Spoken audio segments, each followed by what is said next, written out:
BCCI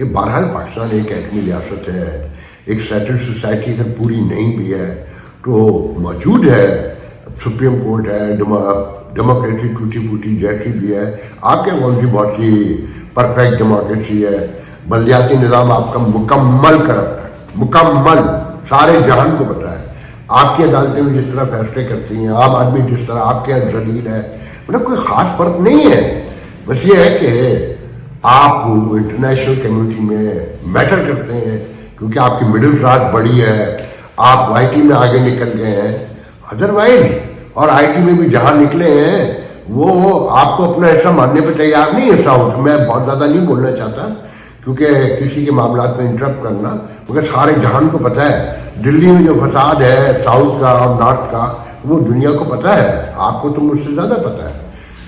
میں یقین کریں جتنا سوچتا ہوں کہ کوئی مورلٹی بچی نہیں ہے کہ پھر قانون کی دھمکیاں دی جا رہی ہیں، اصل میں بھارت کو یہ کہیں یقین ہو گیا ہے کہ پاکستان اتنا کمزور ہو چکا ہے کہ جتنا چاہو دباؤ ڈال لو اور تسلیم کروا لو، اور اب یہ پاکستان کا کڑا امتحان ہے۔ حالانکہ میں تو جس سوچ کا آدمی ہوں کہ جو ہوتا دیکھا جاتا، اگر وینیو چینج ہوتا اور ہائبرڈ نظام کے تحت کرکٹ ہونی تھی دبئی میں، شارجہ میں، ابو ظہبی میں، جہاں بھی، تو میں تو من نہیں مانتا، میں کہتا نہیں پاکستان میں ہوگا، سب نے فیولی فیصلہ کیا ہے، طے ہو چکا ہے، ہر چیز طے ڈیسائیڈڈ ہے، اتنا گنا چینج یا نہیں چاہیے، مگر آپ نے کمزوری دکھائی تو اس نے آپ کی کمزوری کا فائدہ اٹھا کر آپ کو بالکل ہی ٹکا ٹوکری کرنے کا فیصلہ کر دیا۔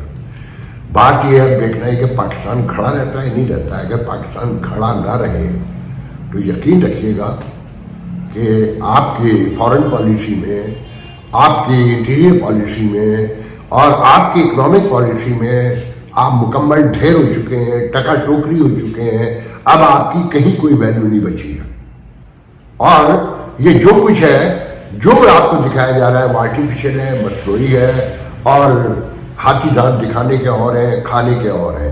تو یہ کڑا امتحان پاکستان کا شروع ہونے جا رہا ہے، اور دیکھنا یہ ہے کہ اس میں وہ کتنا پورا اترتا ہے، مطلب غصے سے مجھ جیسے آدمی کی جو ہندوستان پاکستان کے تعلقات کو انتہائی قریب سے دیکھنا چاہتا ہے۔ دیکھیں کیا ہوتا ہے۔ تیسری جس پہ ہم بات کریں گے، بات تو آلریڈی میں نے کر دی ہے کہ مریم چائنا گئی ہوئی ہیں اور وہ بیہیو کر رہی ہیں کہ جیسے فارن منسٹر ہیں یا پرائم منسٹر ہیں، ان کی جو کوریج دکھائی جا رہی ہے، مگر اس کوریج کو غور سے دیکھیں، کہیں پر بھی ایک جگہ پورے وزٹ میں جو 7 days کا، 3 دن تو ہو گیا آلریڈی، چوتھا دن ہے میرے خیال میں، ایک وزیر سے ملاقات ہوئی، باقی سب نائب منسٹر ملتے ہیں، وائس منسٹر، ڈپٹی منسٹر، یہ 12 کروڑ 13 کروڑ کے صوبے کی وزیر اعلیٰ اور اٹوٹ انگ اور ہمارا سے اونچی سمندر سے گہری دوستی چائنا،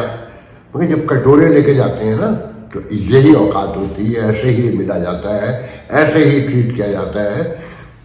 ایک بہت بڑے بنگلے میں کچھ لوگ ملنے آتے ہیں تو مالک جو ہے دروازے پہ جا کے ریسیو کرتا ہے، اور کچھ کے لیے ہاتھ پھول لے کے باہر کھڑا ہوتا ہے، اور کچھ کو روم کے دروازے پہ ویلکم کرتا ہے، اور کچھ ایسے ہوتے ہیں جو مالک مکان لینڈ لارڈ جو ہے اپنی سیٹ پہ بیٹھا رہتا ہے اور اندر آتا ہے کہتا ہے بیٹھ جا، اور کیا حال ہے تیرے، تو ٹھیک ہے، اور کچھ ایسے بھی ہوتے ہیں جن کی طرف دیکھتا ہے مسکرا کے اور وہ خود ہی نیچے آ کر بیٹھ جاتے ہیں، کرسی پہ بھی نہیں بیٹھتے۔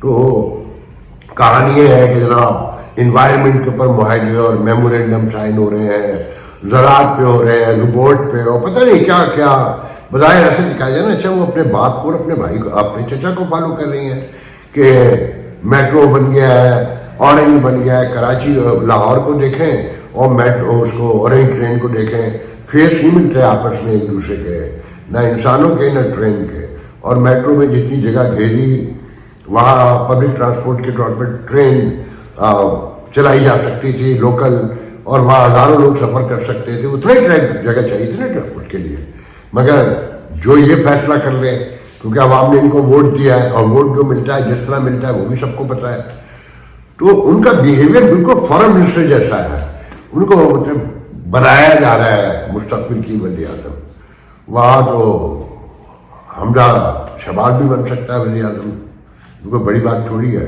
اور وہ عیار آنکھوں والا سلمان شہباز بھی بن سکتا ہے. یہاں تو کسی کو بنا دیں. یہاں مہروی وہ کیا نام تھا اس کا، مجھے تو نام بھی یاد نہیں ہے، وہ جو ساڑی باندھ کے ناچتا تھا، وزیر اعلیٰ سندھ تھا. یہاں تو وزیر اعلیٰ وہ بن جاتے ہیں. یہاں کامران ٹسوری گورنر بن جاتا ہے، جو میڈیا پہ کھڑا ہے، سارا دن ناچتا رہتا ہے، دھمال ڈالتا رہتا ہے، خبریں بناتا رہتا ہے، اور کام کوئی نہیں ہے.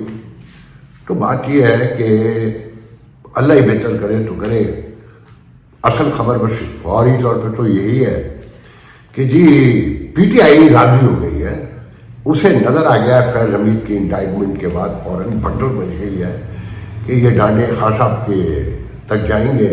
اور اب خبریں آپ لوگوں نے سن لی ہوں گی کہ جناب شواہد موجود ہے کہ 9 مئی میں محترم جناب فیض حمید صاحب ملوث تھے، ان کی گائیڈنس تھی. اور سیاسی جو فتنہ جو کہا جا رہا ہے فرد جرم میں، یہ سیاسی فتنے میں ان کا رول تھا. اور وہ ایک بڑی اکثریت سیاستدانوں سے رابطے میں تھے، جن کی اکثریت جو ہے وہ پی ٹی آئی کے لوگوں کی جو ڈینائی کرتے ہیں. اور خاص طور پہلے کہہ چکے ہیں کہ مجھے ڈر ہے کہ مجھے وعدہ معاف گواہ میرے خلاف نہ بنا لیں فیض حمید کو. تو جب وہ پھانسی کا پنجہ گلے میں پڑا ہوتا ہے نا، تو بہت کم ہوتے ہیں بھگت جیسے جو جھول جاتے ہیں. اور اس خطے میں کی جو تاریخ ہے اس کی روشنی میں ہمیں پورے یقین ہے کہ فیض حمید وعدہ معاف گواہی نہیں، ہر وہ کام کرنے کو تیار ہوں گے جو ان کی گلو خلاصی ہو سکے، ان کی جان بچ سکے، اور وہ چاہے کتنا بے شرم کام بھی کیوں نہ ہو. تو میں تو یہ کہوں گا بڑی دیر کی مہربان آتے آتے اب حکومت سے آپ مذاکرات کر کے یہ دھمکی دینا کہ مفاہمت سے کام ہوگا ورنہ دھرنوں سے کیا فائدہ اور نقصان ہوگا. اب آپ دھرنا دینے کی پوزیشن میں بھی نہیں ہیں. آپ جہاں جا کے کھڑے ہو گئے ہیں، آپ کا اپنا ورکر آپ کو پہچان چکا ہے. ابھی خبر آ رہی تھی کہ اسد قیصر اور سلمان اکرم راجہ جو ہیں وہ ایاز صادق سے آج ملیں گے. اور گوہر صاحب کی آج ملاقات ہوئی ہے. فیصل وائڈا سے آئے لوگ. جو فیصل وائڈا کا ایک ہی اسٹائل ہے کہ ہاتھ میں انہوں نے کافی کا مگ پکڑا ہوتا ہے، ٹیلی فون ہوتا ہے، سوٹ ٹائی لگی ہوئی ہے. کیوں سینیٹر ہیں، ان سے پاکستان کو کیا مل رہا ہے، یہ تو بس وہی جانتے ہیں. کہ کامران ٹسوری سے فیصل وائڈا تک ہزاروں لوگ ہیں اس سسٹم کو چلا رہے ہیں. بھارت ایسے تھوڑی غرور تکبر میں ڈوبا ہوا ہے اور کہہ رہا ہے تمہیں ہمارے یہاں کے کھیلنا پڑے گا. یہ ساری آنیاں جانیاں اور چالاکیاں یہیں آپس میں دکھائی جاتی ہیں، انٹرنیشنل کمیونٹی میں نہیں دکھائی جاتی. میں آپ کو یہاں یہ بھی بتاتا چلوں کہ یہ جو سیز فائر ہوا تھا نا بارڈر پہ کشمیر کے، جو ایک دوسرے پہ فائرنگ ہوتی تھی، لوگ مرتے تھے، جو میری اطلاع ہے وہ بیک ڈور ڈپلومیسی کی تھی حسین حقانی نے، جنرل باجوہ اور فیض حمید کے کہنے پر. انہوں نے یہ کام کروایا تھا. وہ حسین حقانی جسے غدار کہا جاتا ہے، جس کے خلاف میمو گیٹ تیار کیا گیا تھا اور راتوں رات میمو گیٹ غائب ہو گیا تھا، جو آج تک لوگوں کو، عام آدمی کو نہیں پتا وہ کیسے غائب ہوا تھا، کس کے اشارے پر غائب ہوا تھا. وہ حسین حقانی مجھے کسی دوست نے بتایا کہ کسی محفل میں انہوں نے اپنے دوستوں میں پرائیویٹ گفتگو ہوگی تو 4 لوگ بیٹھے ہو تو بات تو خبر نکل جاتی ہے. تو کسی نے ان سے کہا کہ آپ نے یہ کام کروایا ہے، جو انہوں نے مان لیا کہ ہاں فائرنگ کا معاملہ انہوں نے ختم کروایا دونوں کے مذاکرات کروا کے. تو ان سے کہا کہ ان دونوں کے تعلقات کے لیے کیوں نہیں کام کرتا ہے. تو انہوں نے کہا کہ اتنا ہو سکتا ہے، مگر جب تک پاکستان میں ساری سیاسی پارٹیاں ایک ٹیبل پر آ کے نہیں بیٹھیں گی اس وقت تک یہ ممکن نہیں ہے. تو ان سے سوال کیا گیا، بتانے والے بتاتے ہیں کہ فیصلے تو وہ کرتے ہیں، فوج کرتی ہے. تو ان کا بھائی کرتے تو سیاستدانوں کے نام پہ ہے نا، گناہ عذاب ثواب انہی کے گلے میں ڈالا جاتا ہے، بینیفیشری وہ ہوتے ہیں، باقی تو انہوں نے ہی ڈھونا ہوتا ہے بوجھ جو ہے سارا. تو یہاں لوگ جیسے خان صاحب نے 2019 میں باجوہ صاحب تو چاہتے تھے تجارت شروع ہو جائے، مگر خان صاحب کو ڈر تھا کہ یہ ووٹ نہ نکل جائے اور مقبولیت کم ہو نہ جائے، اسلام، ریاست مدینہ، یہ ساری کہیں ختم نہ ہو جائے. مگر سب کو پتا ہے کہ بھارت سے تعلقات کے بغیر نہ بھارت آگے بڑھے گا، جو سپرمیسی کا اس کا تصور ہے، جو نہ پاکستان آگے بڑھے گا. مگر یہ ہیجمنی قائم کرنے کی جو تھاٹ ہے نا، کلاٹ ہے بھارت کا کہ خطے میں اپنے لوگوں کو دبانا، میں برابری کی بنیاد پہ چھوٹے کوئی ملک چھوٹا ہوتا ہے، کوئی بڑا ہوتا ہے، کسی کی بڑی اکانومی ہوتی ہے. یورپ میں رہ رہے نا کہ بیلجیم بھی ہے، ہالینڈ بھی ہے، اور اس طرح کے کتنے جو موناکو بھی ہے، اور پرتگال بھی ہے، اور پتہ نہیں کتنے ملک ہیں. تو باعث طریقے سے سب ایک نہ مانے. آپ لوگ ابھی آ کے بولیں گے کہ ہم ایک نہیں ہیں. آپ ایک ہی ہیں. اپنی عادتیں نوٹ کر لیں، جا کے اپنی گلیاں چوبارے بھی دیکھ لیں. آپ کے یہاں بھی تیزاب پھینکتے ہیں لڑکی پہ، آپ کے یہاں بھی لڑکی کو سڑک سے اٹھا کے لے جاتے ہیں، اجتماعی جاتی کرتے ہیں. آپ کے یہاں بھی لوگ بھوک سے مر رہے ہیں ایک چند کا. آپ کے یہاں بھی سڑک پہ بیٹھ کے خواتین جو ہے نا باتھ روم کے طور پہ یوز کر رہی ہیں. سب کچھ وہی ہے، مگر آپ نے ماننا نہیں ہے. آپ کا جو نیا نیا علوم ہے، اس خطے میں ذرا سا پیسہ کسی کے پاس آ جائے. جیسے میں کہتا ہوں کہ امریکہ میں اور ویسٹرن ورلڈ میں اگر کسی کی جیب میں بڑے لمبے پیسے ہیں تو وہ اتنا ہی ہمبل ہوگا. اور اس خطے کی شناخت یہ ہے کہ اگر جس آدمی کی گردن میں سید دیکھو سمجھ لو $2 نئے آ گئے. تو حسین حقانی جیسے لوگ موجود ہیں، مگر یہ جو غرور تکبر کے ساتھ بوٹ اور خود غرضی لالچ ہے کہ جناب ہمارے اقتدار ہاتھ سے نکل جائے. لوگوں کو سچ بتائیں کہ ہم ایک دوسرے کی کتنی بڑی ضرورت ہے یا ہماری کیا پوزیشن ہے. اگر کشمیر پہ بات بھی کرنی ہے تو چائنا کی طرح دیکھیں نا، تائیوان سے لے کر کتنے ایشوز پر ڈسپیوٹ ہے دنیا سے بھی اور علاقے کے لوگوں سے بھی. مگر سب سے کاروبار کر رہا ہے نا. اس انڈیا سے بھی کتنا بڑا ڈسپیوٹ ہے، اور انڈیا کے مذاکرات بھی ہو رہے ہیں، اور انڈیا بھی اس سے بڑا خوش ہے کیونکہ اسے پتہ ہے نا کہ یہ مجھ سے بڑی طاقت ہے. تو کمزور کو بہرحال کہیں نہ کہیں جھکنا تو پڑتا ہے. بتانا یہ چاہتا ہوں کہ جب تک یہ سیاسی تقسیم ختم نہیں ہوگی، اچھی بات ہے کہ خان صاحب کی پارٹی نے مفاہمت کا راستہ اختیار کیا ہے. اب حکومت کیا اسپیس دے گی؟ اصل بات تو یہ دیکھنے کی ہے نا، بڑا بھائی ہوتی ہے نا حکومت تو. مگر یہاں تو خود غرضی کی اعلیٰ مثالیں قائم کی جاتی ہیں کہ ابھی آ گیا چھری کے نیچے تو پورا ذبح کر دینا ہے. نہیں،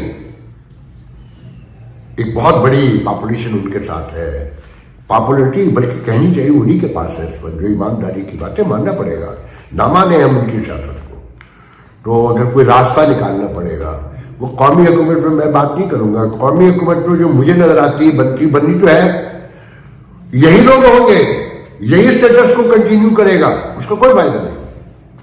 قومی حکومت جب بنے جب یہ نظام بدلنے کی بات ہو جس سے عام آدمی کو کوئی فائدہ پہنچنے والا ہو.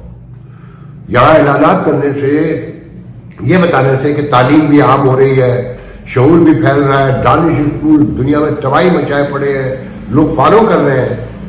50% سے زیادہ خواتین جو ہے نا مکمل جاہل ہیں، اور جو پڑھی لکھی ہیں ان کا بھی پتہ ہے، جو ہم پڑھے لکھے ہیں کہ تیسرا مرد پڑھا جاہل ہے. تو ہماری جو ایجوکیشن ہے اس کا بھی ساری دنیا کو اندازہ ہے. تو بیٹھے ہیں ضرور، مگر کوئی ایسا راستہ نکالیں کہ کوئی اس ملک میں پراسپیرٹی آئے، پیس آئے، کوئی سیاسی مفاہمت نظر آتی ہو، کوئی ایک قومیت کا تصور ابھرنے لگے جو مجھے ناممکن نظر آتا ہے. یا قومیت تو ایک 5 ہے، 6 نہیں، 8 ہے شاید کہیں. ایک قوم کا تصور تو بھول جائے. برسوں لگیں گے اگر آج بھی طے کر لیں سب بیٹھ کر کہ ہم ڈسکریمنیٹ نہیں کریں گے. سندھ میں میرے جیسا آدمی یہ کہتا ہے کہ نہیں جناب، یہ ایک قوم یہاں بن ہی نہیں سکتی. اس ایک کراچی میں رہتے ہوئے 1400 قومیں رہتی ہیں یہاں، اور جس کی حکومت ہے وہ کہتی ہے تم سب کمی کو مارو. تو دیکھیں آنے والے دنوں میں کیا چیزیں سامنے آتی ہیں. بہتری کی دعا کرنی چاہیے. مگر جو سچویشن ہے بس نظر رکھیں چیمپئن ٹرافی پہ انڈین اور پاکستان کے درمیان کیا فیصلے ہوتے ہیں، اس میں آپ کو پاکستان کا پورا مستقبل نظر آ جائے گا. آج کے لیے جان دیجیے، انشاءاللہ کل گفتگو ہو نہیں جانتا کرنا پیندا ہے، ہو نہیں جانتا کرنا پیندا، جیون دے لئی مرنا پیندا. خون کی بیماریوں میں مبتلا، زندگی کے لیے ترستے ہوئے تھیلیسیمیا، ہیموفیلیا اور بلڈ کینسر کے مریض منو بھائی کے بعد اب آپ کی شفقت چاہتے ہیں. انہوں نے ملک کے لیے بہت کچھ کیا. آئیے ہم بھی ان کی سندس فاؤنڈیشن کے لیے کچھ کریں. منو بھائی کے مشن کو آگے بڑھائیں. تو پھر آئیں آپ بھی اپنی زکوٰۃ عطیات سندس فاؤنڈیشن کو دے کر بچائیے کسی بچے کی جان.